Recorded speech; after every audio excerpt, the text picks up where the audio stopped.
नमस्कार दोस्तों, आज के हमारे इस वीडियो में हम आपके लिए आमल की एकादशी की पौराणिक कहानी लेकर आए हैं। फागुन मास के शुक्ल पक्ष की एकादशी आमल की एकादशी के नाम से जानी जाती है।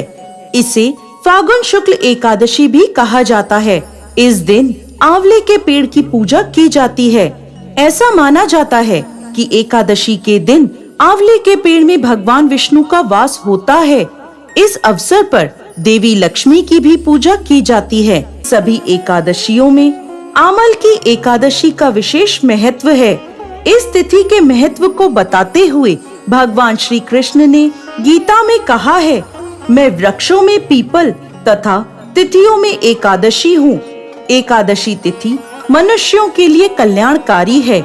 आमल की एकादशी की महिमा को बताते हुए श्री कृष्ण कहते हैं, जो व्यक्ति स्वर्ग और मोक्ष प्राप्ति की कामना रखते हैं, उनके लिए यह एकादशी अत्यंत श्रेष्ठ है। जो भी इस दिन आंवले के पेड़ की पूजा करता है, उसे सभी देवी देवताओं का आशीर्वाद प्राप्त होता है।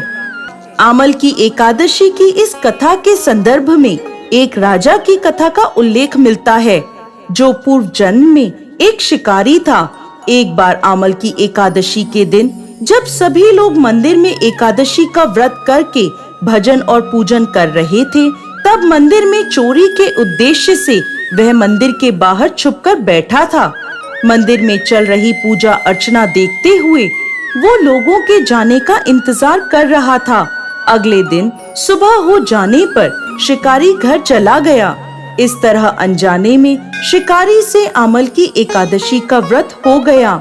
कुछ समय बाद शिकारी की मृत्यु हुई और उसका जन्म राज परिवार में हुआ।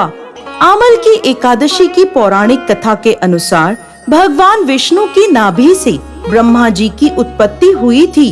उत्पन्न होने के बाद ब्रह्मा जी के मन में जिज्ञासा हुई कि वह कौन है, उनकी उत्पत्ति कैसे हुई।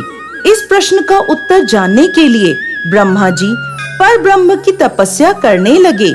ब्रह्मा जी की तपस्या से प्रसन्न होकर भगवान विष्णु ने ब्रह्मा जी को दर्शन दिए। विष्णु जी को सामने देखते ही ब्रह्मा जी की आंखों से आंसुओं की धारा बहने लगी।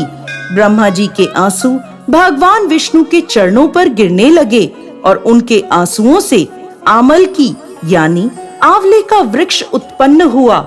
भगवान विष्णु ने ब्रह्मा जी से कहा कि आपके आंसुओं से उत्पन्न यह आंवले का वृक्ष और फल मुझे अति प्रिय रहेंगे।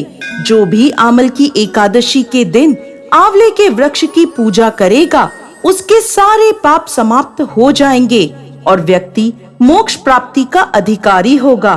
तभी से आमल की एकादशी के दिन आंवले के पेड़ की पूजा की जाने लगी। साथ ही इस दिन आंवला भगवान विष्णु को अर्पित किया जाता है। इतना ही नहीं, इस दिन खुद भी आंवला ग्रहण करना बेहद फायदेमंद होता है। ऐसी मान्यता भी है कि भगवान कृष्ण अपनी पत्नी और देवी राधा के साथ आंवले के पेड़ के पास निवास करते हैं। जय श्री हरि विष्णु।